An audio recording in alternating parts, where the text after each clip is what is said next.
Hi all my dear students, welcome to Sri Jendra Rank Zone classes. I am your mentor Amit Ajmani, and in this lecture we'll be continuing up with the second chapter, that is our sentence types, active and passive voice, direct and indirect. First of all, let us try to relate what all exactly we have learned and understood till now.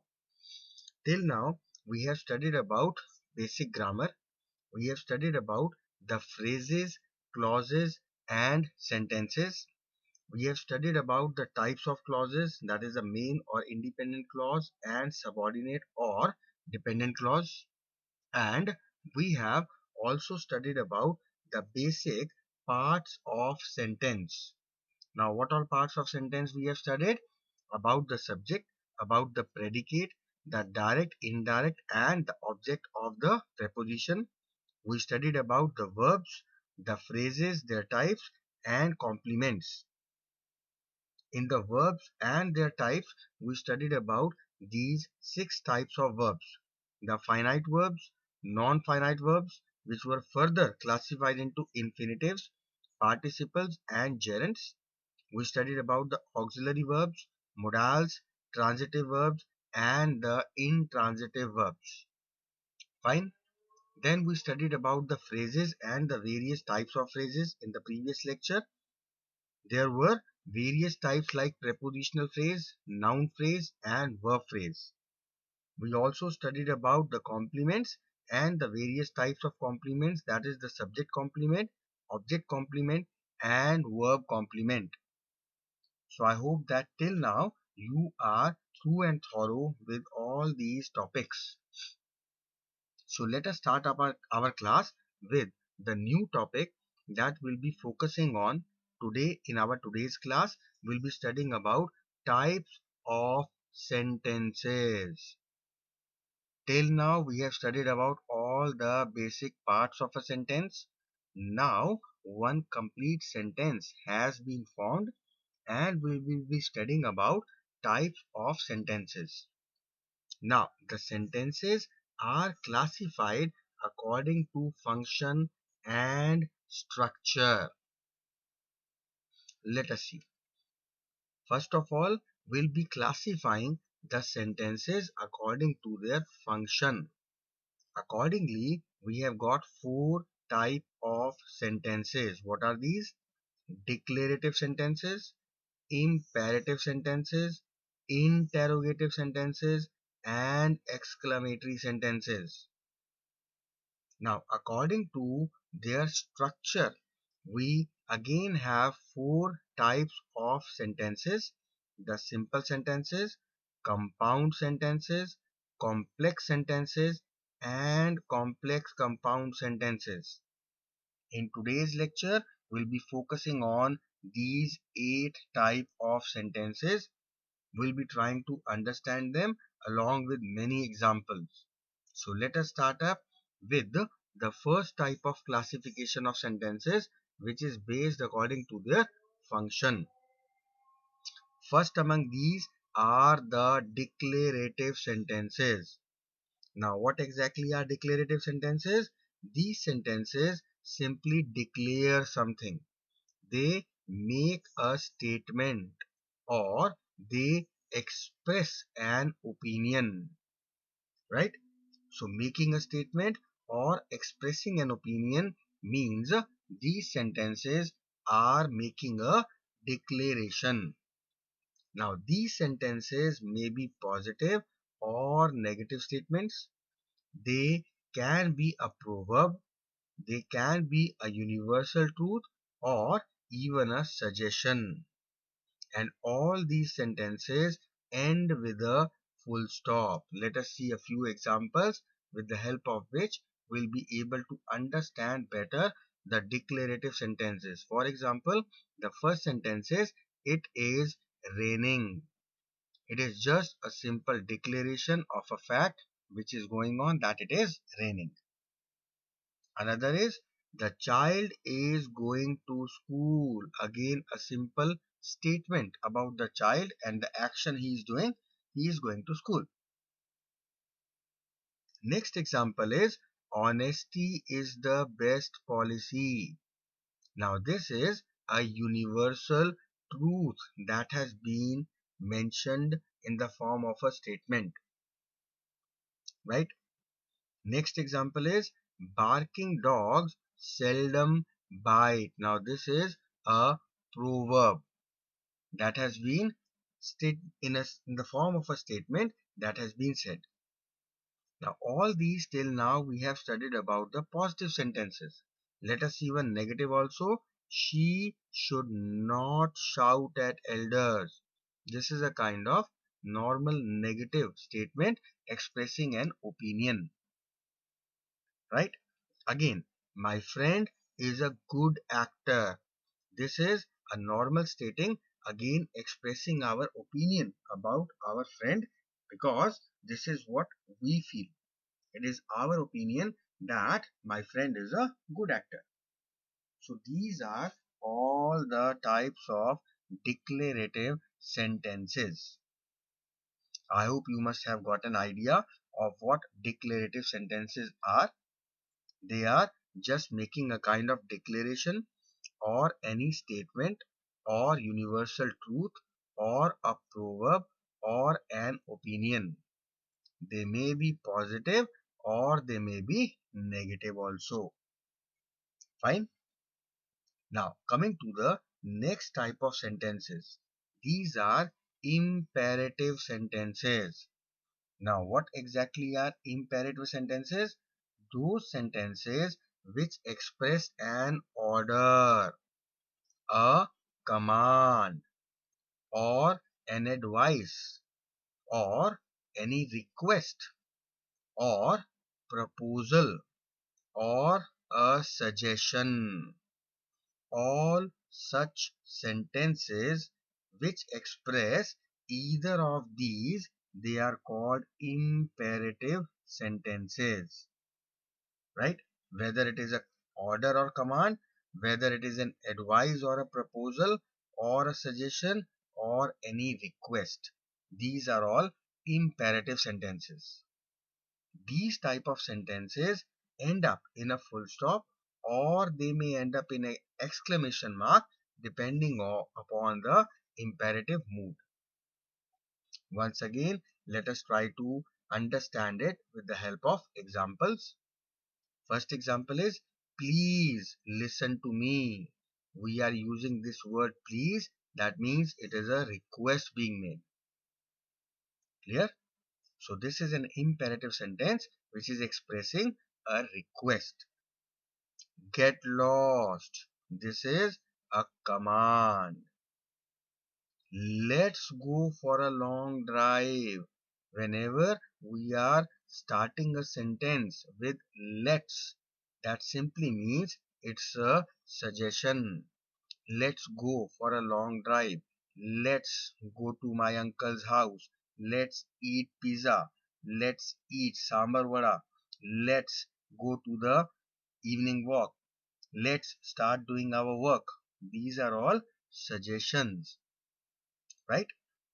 Next one is, this one looks good, to buy or to take. So this is a simple advice. So these are all imperative sentences. Clear? Now the next type of sentences are the interrogative sentences. They are quite simple.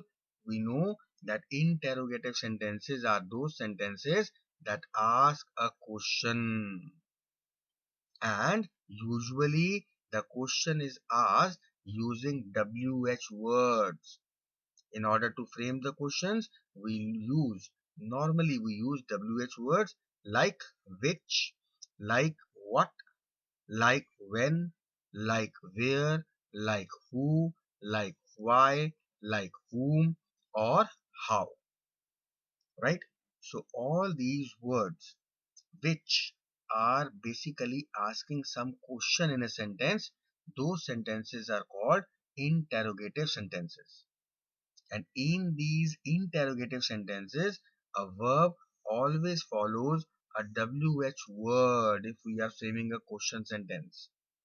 And we know that all all these interrogative sentences, they end with a question mark, right? Let us see a few examples. What is your name? Question mark. Where do you live? Question mark. Can you help me solve the puzzle? Question mark. Why did you shout? Question mark. Do you know where Sita lives? Question mark. All these sentences are asking questions and they are all ending up with these question marks. Therefore, all of them are considered to be interrogative sentences. Clear? Quite simple. We already know that. Next are the fourth type of sentences. They are the exclamatory sentences. Again, we already know, quite simple. These are the sentences which express strong feelings or emotions. These emotions, these feelings may be the feelings of joy or sorrow or regret or surprise or wonder. So all the sentences which express a strong feeling or emotions like joy, sorrow, regret, surprise and wonder, these kind of sentences are called exclamatory sentences. And they all have an exclamation mark. They end with an exclamation mark. I don't approve of it, but they have an exclamation mark. Maybe it may be in the beginning or in the end or in the middle also. We'll take a few examples. For example, what a beautiful piece of art! Exclamation mark at the end. Now this is a sentence which is expressing the feeling of wonder. Next sentence is hooray! Exclamation mark. We won the match. Now here the sentence is not ending with an exclamation mark. The exclamation mark is after the first word. Hooray! Now this is an expression. This word doesn't have any particular exact meaning. It doesn't have any dictionary meaning, literal meaning. It is just an expression which is used to express our joy. Similarly, the next is alas! Exclamation mark. The pet died. Now this is alas is an expression of sorrow. Once again, no literal meaning. Fine. Oh my God! Exclamation mark. When did you come? This is expressing our surprise on the arrival of somebody. What a shame! Exclamation mark. This is expressing regret. So all these feelings, emotions, wonder, joy, sorrow, surprise, regret, all these are under exclamation sentences. These are the exclamatory sentences and the simple recognition is they will have an exclamation mark. Fine. So these are the four type of sentences as per their functions, which all we studied: the declarative sentences, the imperative sentences, the interrogative sentences, and the exclamatory sentences. Got it? Now, let us try to understand the classification of sentences according to their structure. Now, these are quite important and a bit confusing, so I want you all to focus, right? According to the structure of the sentences, the sentences are classified as four types: simple, complex, compound, and compound complex. Let us study them one by one. First of all, talking about the simple sentences. What are simple sentences? Simple sentences are those sentences which consist of only one subject and one predicate. I repeat, these are the sentences which consist of only one subject and one predicate. And these type of sentences just have one finite verb. So indirectly we can say that these sentences consist of a single main clause, right? For example, I walk. Now these two word simple sentence has only one main clause which consists of this subject I and the predicate walk. Let us see some more examples. Another example is Shamli ran after her little brother. Now this is also an example of simple sentence because it also consists of one main clause. It has only one subject, that is Shamli, and one predicate, ran after her little brother. It is a bit long sentence, but it is a simple sentence having only one subject and one predicate, right? Now, when we talk about predicate, the predicate is a verb phrase that consists of more than one words. Let us take one more example. In great anger, the man shouted and yelled at his lazy son. Now, this is also a simple sentence, even though a bit bigger than the previous one.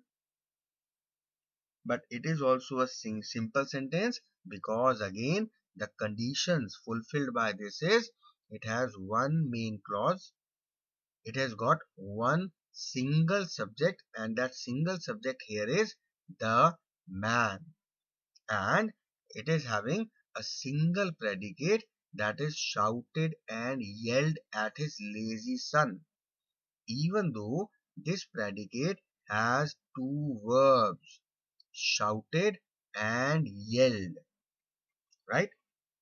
So this predicate, which is having two verbs, known as a compound verb, shouted and yelled, because there are two verbs combined together with and. But still, the predicate is single, subject is single. That is why it is basically a simple sentence. Many a times, because of this and, because of this compound verb, these simple sentences are confused with a compound sentence, but they are not. Fine. We'll see compound and then we'll be able to differentiate better. Now here, in great anger, that is the starting of the sentence, and at his lazy son, these two are prepositional phrases. I hope you remember the prepositional phrases we have done in the previous class. In preposition, at preposition. Starting after in and at, these are prepositional phrases. Clear? So I hope you are able to relate what exactly a simple sentence is. A simple sentence is the one which has one main clause, which has got one subject, which has got one predicate. Now in predicate, whether there is a simple single verb or a compound verb, it doesn't make any difference. Clear? Now, next is the second type of sentence. They are the compound sentences. Try to understand and try to differentiate the compound sentences with the simple sentences. Now, in a compound sentence, we have two or more main clauses. That is, two or more independent clauses. These are the compound sentences. One another very important thing is that compound sentence does not have a dependent clause. And the two independent clauses that we are talking about, these clauses are joined by a coordinating conjunction or a comma or a semicolon or even a colon. Now what exactly are coordinating conjunctions? Let us try to relate. Coordinating conjunctions join grammatically similar elements. For example, two nouns or two verbs or to modifiers or to independent clauses. Here we are actually talking about the coordinating conjunctions joining the two independent clauses. These conjunctions are like for, and, nor, but, or, yet, so. Right?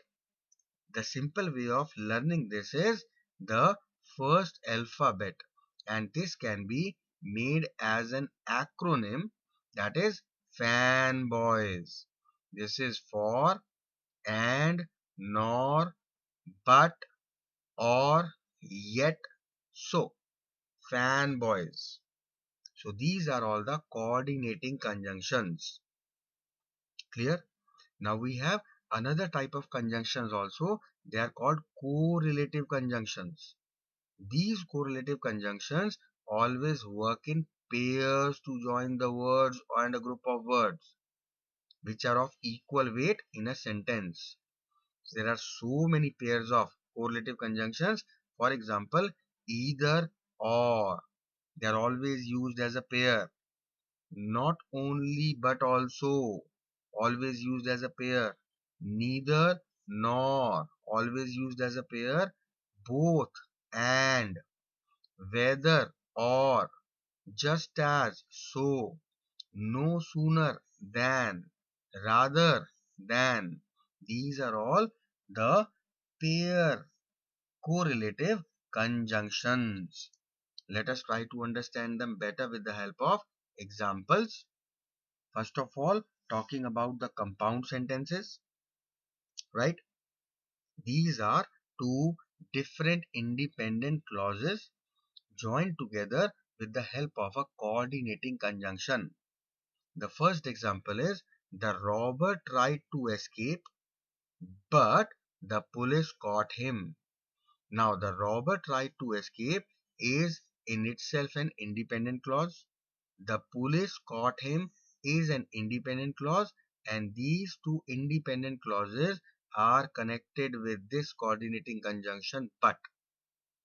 So, this is an example of a compound sentence, right? Another example, let us see. I will decide what I have to do. You are requested not to interfere. Again, we have underlined two separate independent clauses. I will decide what I have to do. This is second independent clause. You are requested not to interfere, and they are connected with a semicolon. So this is also an example of a compound sentence. Let's see the next one. The law has been passed. From 1st July, all businesses will have to comply with GST norms. The law has been passed. First independent clause. From 1st July, all businesses will have to comply GST norms. Second independent clause separated by a comma, or we can say joined with a colon in between. It's a colon, sorry, not comma, colon in between. This is an example of compound sentence. More example. The fire raged on for days, semicolon. Consequently, the whole forest was destroyed. Another example. The night came on, comma. The rain fell heavily and we all got very wet. The night came on, the rain fell heavily. We all got very wet. Two independent clauses separated by coordinating conjunction and. Clear? So these are the compound sentences having two independent clauses separated with coordinating conjunctions. Okay, we have the correlative conjunction also. Let me give you some examples of that too. For example, either or. Either Ram or Sham has done the mischief. Similarly, not only but also. Not only that he just kicked me out, but also put the factory on fire. Let us see an example of neither nor. Neither Ram nor his friends were found at the scene.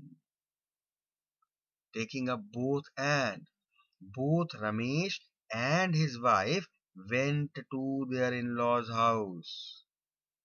Right? So these are correlative conjunctions which are always used in the pairs. Okay. So these were about the second type of sentences, that is the compound sentences. Now we will discuss about the third type of sentences which are very important, complex sentences.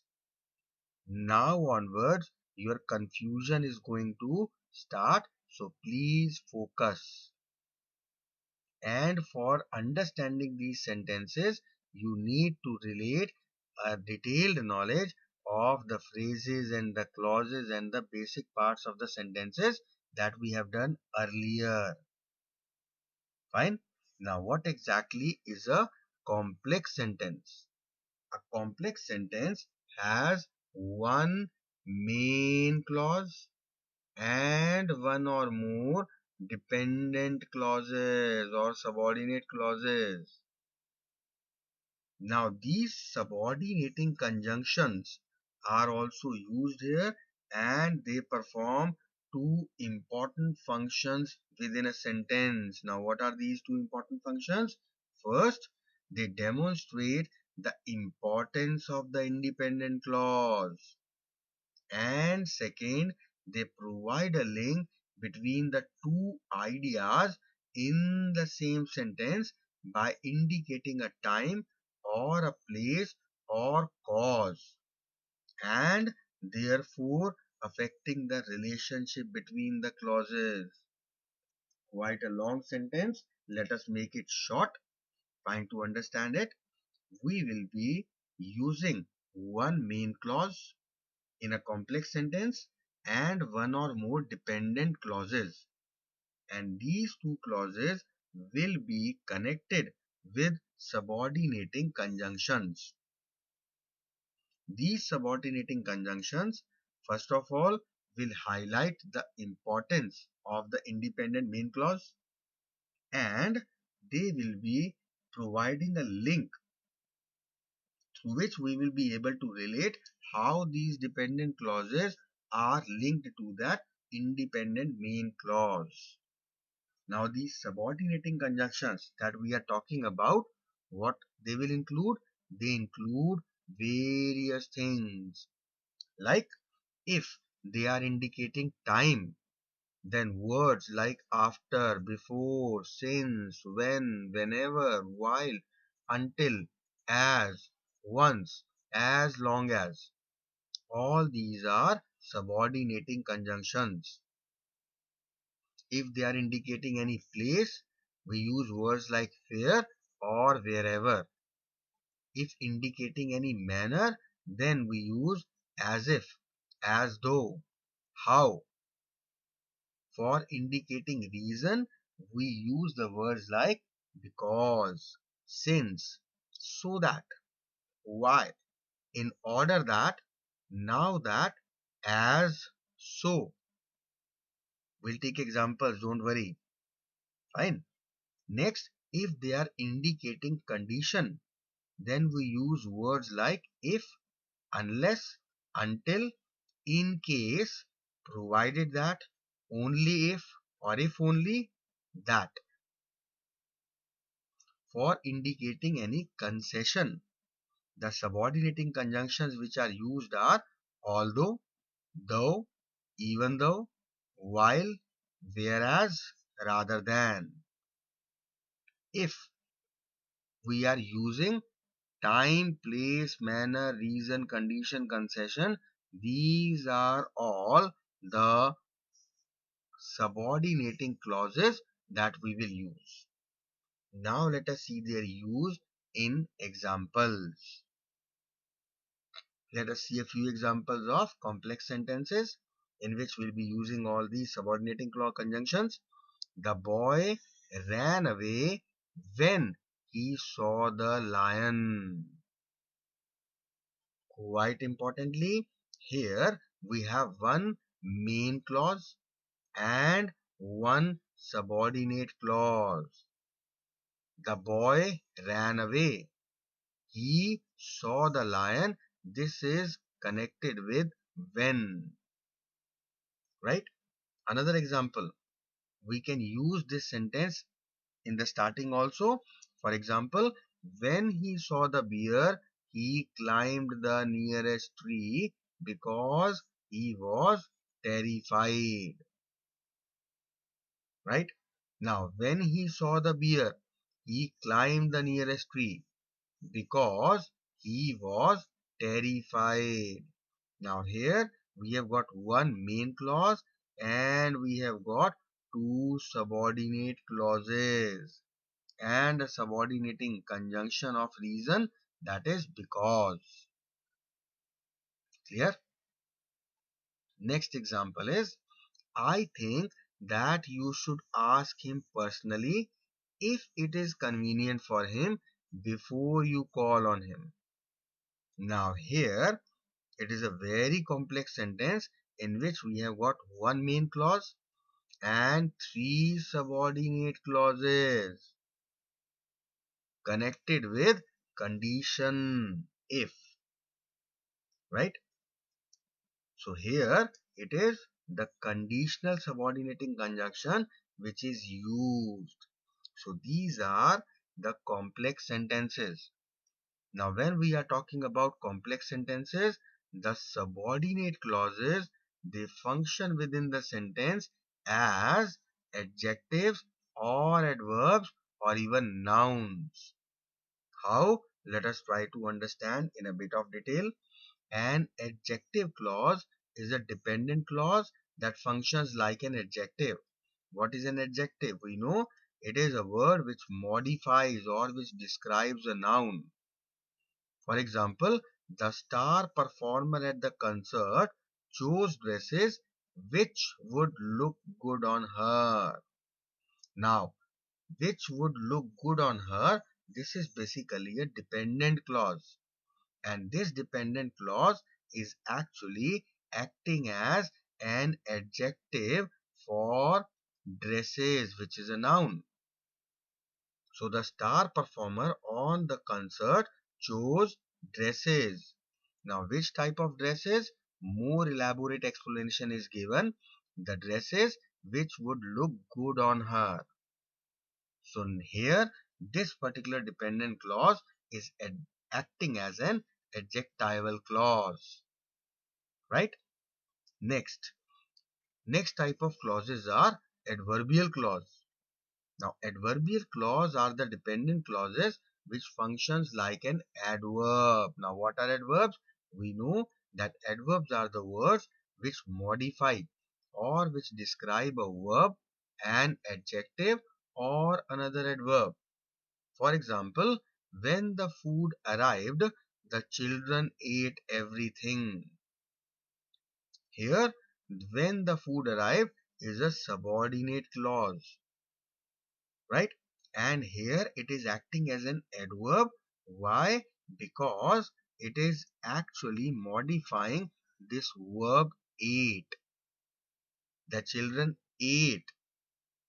When did they eat? When the food arrived. So here it is acting as an adverb clause. Taking the third type of clause, noun clause. Now, a noun clause is also a dependent clause which functions like a noun. Noun, we all know the name of a person, place, or a thing. Taking an example, that it will rain seems likely. Now, that it will rain is a dependent clause, a subordinate clause. Here, that it will rain is acting as the subject of this particular sentence. Fine. Now, this is a very small sentence, but still it is considered to be a complex sentence. Why? The reason is it has got both the type of clauses. One is an independent clause and one is a dependent clause. Independent clause is it seems likely. The subject it is assumed and that it will rain is a dependent clause. So we should not actually consider the size of the sentence in order to just recognize it or classify it as a simple or a compound or a complex sentence. There are reasons we need to relate whether these sentences are made up of one type of main clause, they will be simple. If they are made up of two independent clauses, then it will be a compound sentence. And if it will be made up of one main clause and one or more dependent clauses, then it will be a complex sentence. So you need to relate the differences between them in order to understand them better, right? Now after the complex sentences, let us come to the last type of sentences. They are the complex compound sentences. Now what exactly are these? In these, because once again we are talking a bit one step further, so these are the sentences with two or more independent clauses plus one or more dependent clauses. They are called compound complex or complex compound sentences because they are now like compound sentence also because they are containing two independent clauses, and they are acting as complex sentence also because they have got minimum one independent clause and minimum one dependent clause. So it is a mixture of both the above type of sentences, that is the complex and the compound ones. Let us try to understand with the help of examples. Now in these examples, what we have done is the independent clauses, they have been underlined for better understanding. Let us see how. He smiled brightly and laughed delightedly when he saw his new bicycle. He smiled brightly. He is assumed subject. Laughed delightedly. These two are the independent clauses. When he saw his new bicycle is a dependent clause with this subordinating conjunction when. Now you have got a better idea of what complex compound sentences are. Let us see a few more examples for having still clarity. Although I like to watch movies. Now this is a dependent clause because this is not making complete sentence. Although this word makes it incomplete. It is dependent on the remaining sentence. Although I like to watch movies, I haven't been able to see any lately, and there haven't been any interesting ones released recently. So this is independent clause number 1, this is independent clause number 2, and this is the subordinate dependent clause. So we have got three clauses here, and that is why it is a complex compound sentence or a compound complex sentence. Let us see another example. The door of the room was open as I crossed the hall, and I saw the most beautiful arrangement of flowers. Again, the door of the room was open. This is an independent clause. I saw the most beautiful arrangement of flowers. Independent clause, but we have one dependent clause as I cross the hall, right? So here again, we have got two independent clauses and one dependent clause. You can see that the position of the dependent and independent clauses can change. In the first sentence, it was the two independent clauses coming right in the starting, dependent coming later on. In the second sentence, we saw the opposite. We saw the dependent clause coming first and the independent coming at the middle and the end. In third case, now it is the different type of position. We have got starting independent clause and the end as independent clause, and the dependent clause is in between. Same case in example number 4, we can see I usually use a wooden spoon. Independent clause. Whenever I cook in non-stick ware, but sometimes I prefer to use my plastic spatula. So again, independent clauses in the beginning and at the end, and a dependent clause whenever I cook in non-stick ware. This is a dependent clause. Clear? So I hope that now you must have been able to get a basic idea of what complex compound sentences are, right? So these are all the type of sentences that we have studied. Let us brush up all these types once again. Coming to the beginning, first of all, when we studied the type of sentences, we need to know that they are classified based on their function and based on their structure. Based on the function as well as structure, they are further categorized into 4 types each. We studied all these types one by one. Let us brush them up. First of all, based on the function, declarative sentences, that the sentences which declare something, which make a statement or an opinion or a declaration. Examples we already saw. Next type of sentences were imperative sentences. Those sentences which expressed some command or order or request or proposal or suggestion. Those were imperative sentences. Interrogative sentences, the simplest of all, having WH questions and having a question mark. Exclamatory sentences, again very simple to recognize, having the feelings or emotions of joy or sorrow or wonder or surprise and containing the exclamation marks. They were quite simple. Coming to the classification as per their formation, their structure. First type of sentences we studied were the simple sentences. We need to remember the basic structure because they are different based on their structure itself only.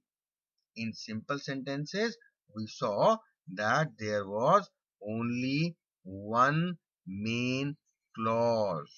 There was one subject and there was one predicate. Then we saw the compound sentences. In compound sentences, we saw that there were two independent clauses which were separated by a comma or a colon or a semicolon or with any kind of coordinating conjunctions. Third were the type of sentences called complex sentences. In these we saw there is one independent clause and there are one or more than one dependent clauses, right? And they were used with the help of subordinative conjunctions indicating time or place or reason or logic or condition that we already studied. And the fourth type were the complex compound or the compound complex sentences.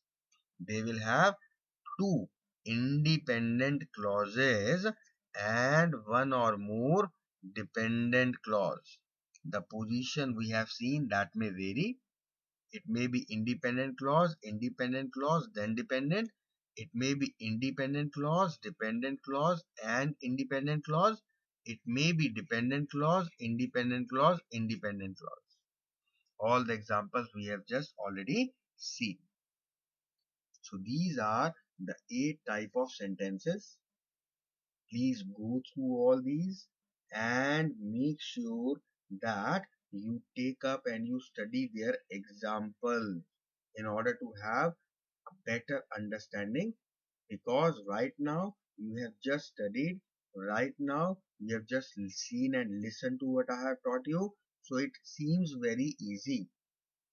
But after 2 days, when you will take up the sentences and when you will be asked to differentiate between these sentences, then the confusion starts to creep in and then the students tend to make mistakes. So make sure, especially in these sentences, the simple, compound, complex and the complex compound sentences, this is main. This is main thing to understand the difference between them and to recognize them. If we are given any particular sentence, we should be able to relate what type of sentence in it, and it should not be based on any kind of guesswork. It should be based fully on our conceptual knowledge, thorough understanding of the topic. This is what I require. Fine. So I am ending up the lecture here itself only. In today's lecture, you just understood very important things about sentences. And in the next lecture, I'll be coming up with the remaining part of the chapter. We still have got to do the active passive and the direct indirect speech. Clear? So I hope whatever is being taught in today's class, you have understood it properly and thoroughly, and definitely you are not going to get it go wasted. You will just go through your book, you will go through all the examples, and by the next class, you all will be well prepared in order to differentiate between the various type of sentences. Clear? So we'll meet you in the next class with the next topic. Till then, take care of yourself, remain happy, remain healthy, and have a great time.